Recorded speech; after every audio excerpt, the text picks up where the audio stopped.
He's working.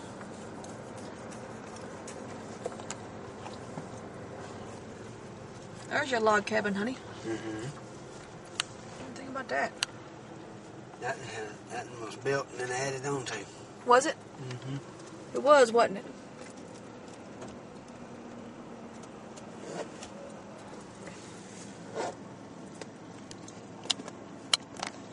See, this part over here was built with kind of round logs. Mm-hmm. And that's kind of a square log that added on pieces. Mm-hmm. They added on, looks like one, maybe two downstairs rooms and one or two rooms upstairs. Look at them shingles on top. Them's wooden shingles. Uh-huh. They need to replace them. Mm-hmm. Because it's... It looks like it. Log cabin you're building, honey. Mm-hmm. Civil War trails. Right with Wytheville, St. John's Lutheran Church Cemetery. On July 13th, 1863, Union Colonel John T. Tolan led 872 officers, men of the 34th Regiment Mounted Ohio Volunteer West Virginia into Southwest Virginia to attack the railroads, telegraphs, and salt and lead mines essential to the Confederate cause. The number of casualties resulting from Tolan's raid on the Virginia and Tennessee Railroad in Wytheville, as well as the resting place of the Union dead, are uncertain. Northern newspapers claim that 75 Southerners were killed, but the Confederate admitted to only 2. Several Federals may have been buried here at St. John's Lutheran Church Cemetery. Besides Tolan, Union Captain Dennis Delaney was killed according to the one Union report. In addition to 2 officers, 9 brave men met their death in their country's service. Federal Lieutenant Colonel Freeman E. Franklin claimed 14 enlisted men died, but Confederate General Samuel Jones reported 7 privates killed. Confederate artillerist Major Thomas M. Boyer Jones, Chief Ordnance Group, besides Tolan and Delaney, 9 of them were left dead in the streets on July 21st, 1893, the 30th anniversary of the Battle in anonymous Wytheville dispatch report wrote that 7 of the attacking forces lay in the streets, dead the following morning, and that Colonel Tolan and one other officer were buried at the Catholic cemetery, and the other Federal dead men were interred at the Lutheran cemetery by St. John's Church. According to the various reports, there are between 7 and 14 Union soldiers buried here. So they don't really know how many there is. I just read over about 3 different reports.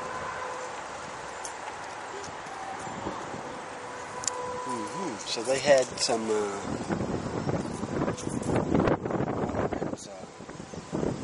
salt mines and lead mines around here somewhere. Uh-huh.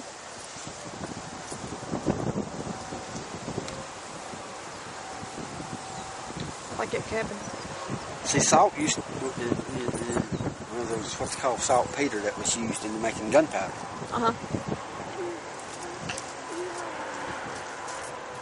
Saltpeter. And also up in the Smokies there was alum, A-L-U-M, alum. That was another mineral that was used in making gunpowder. Mm-hmm. There's a bunch of caves up there. It's called the Alum Cave Bluffs. Mm-hmm. And that was, they hid out there, and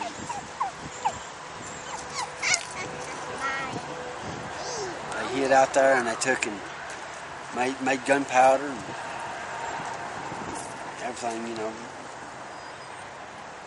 They'd take that out, dig that alum out, and make for themselves and make for the others, hide it. That's just like these lead mines they would take and go down here. That's what the shot tower was all about. They'd take and make the shot. They'd pour that lead, melt that lead, and pour it down through screens and let it drop into that water below. It was a long drop, wasn't it?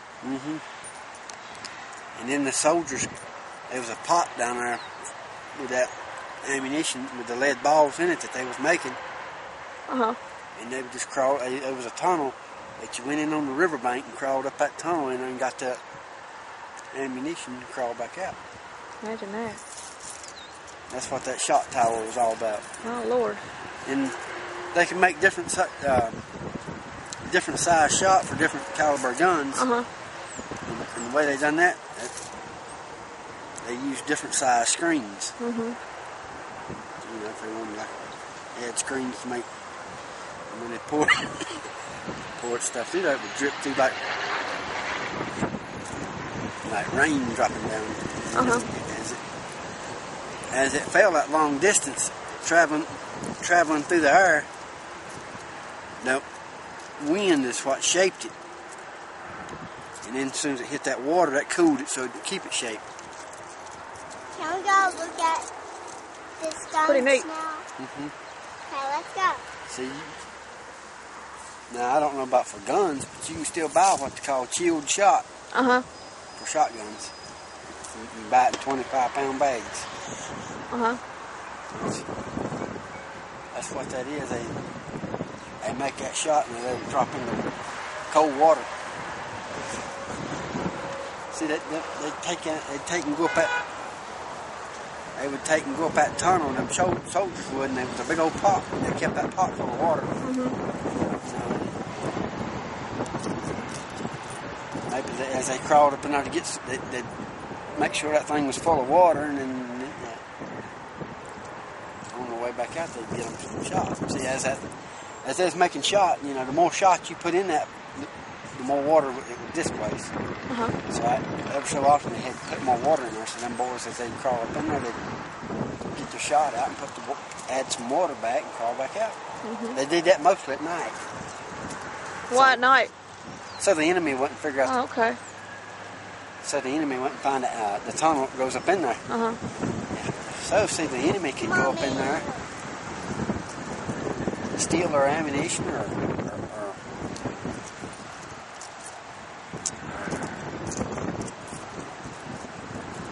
place some kind of, well, they had explosive device in there, destroy the place.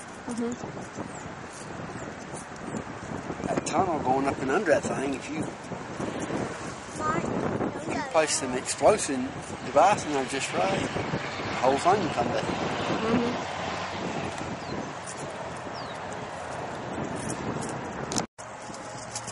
Floor house. The Reverend George Daniel Floor,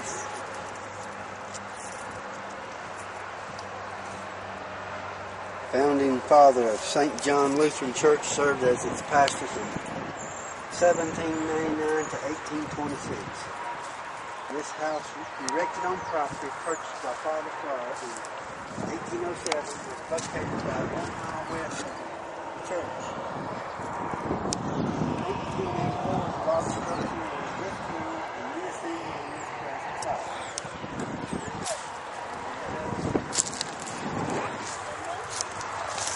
Talking about houses. Looks like your piggy bank there, honey. Imagine that. Talking about houses, baby.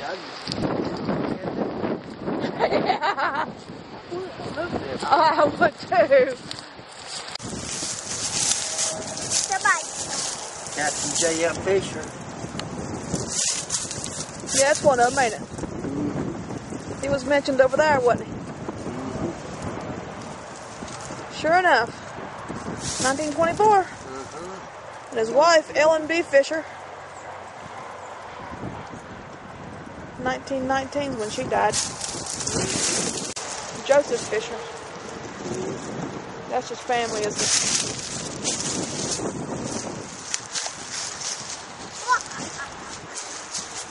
It's kind of hard to read. Go to that. B-Pass. B-Pass? Stephen B-Pass? 1899 is when he died. That's a long time ago.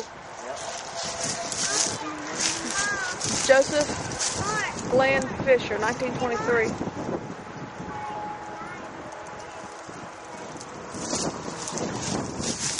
Stephen, is that B-Pass or repass? That's repass. It's good. That's repass, ain't it? It's really good.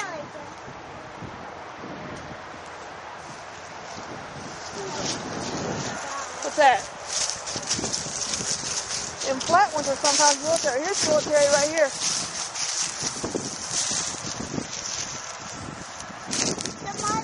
Anna, move these leaves, baby, so we can see this. Move the leaves off that.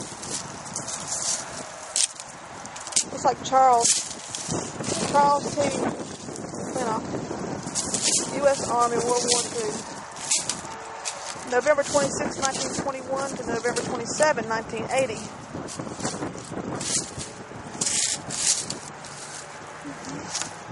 Tech 5, U.S. Army. Do you know anything about Tech 5, baby?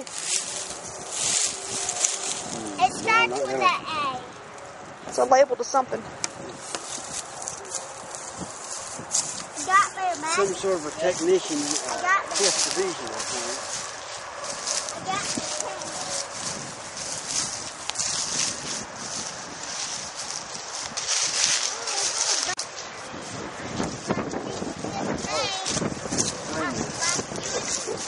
No, it's not Nazi, it's Made you think it was Nazi, didn't you?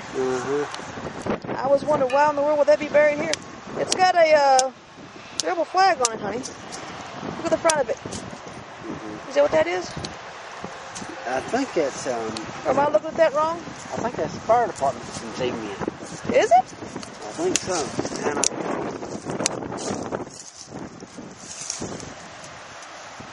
I was trying to make my cane. Wilford Alfred Moore. Born February 21st, 1810. Died October 6, 1882. My Lord! I'm trying to figure out what this thing is.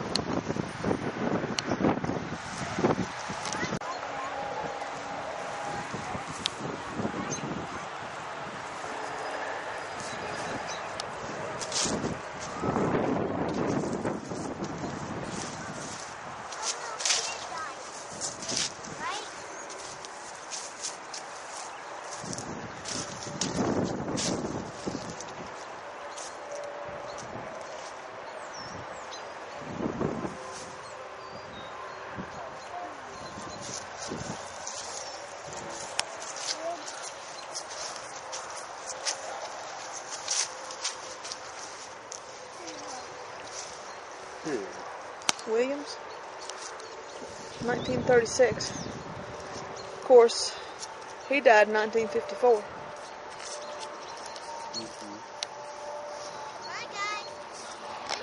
Catherine, wife of John Yance.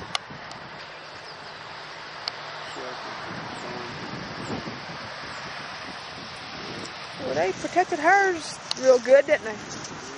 Well, she's got some other folks buried with her, probably her kids.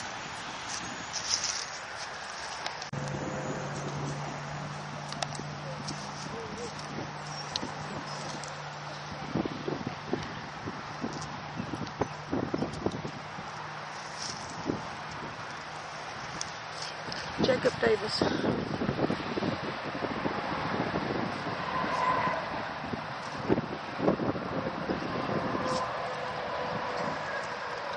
can't make out. It's a different language. Yeah, it changes the language. It got me confused. I couldn't read it. I thought I wasn't typing it right. Smell this. It looks like a different language of Smell some it. kind. Smell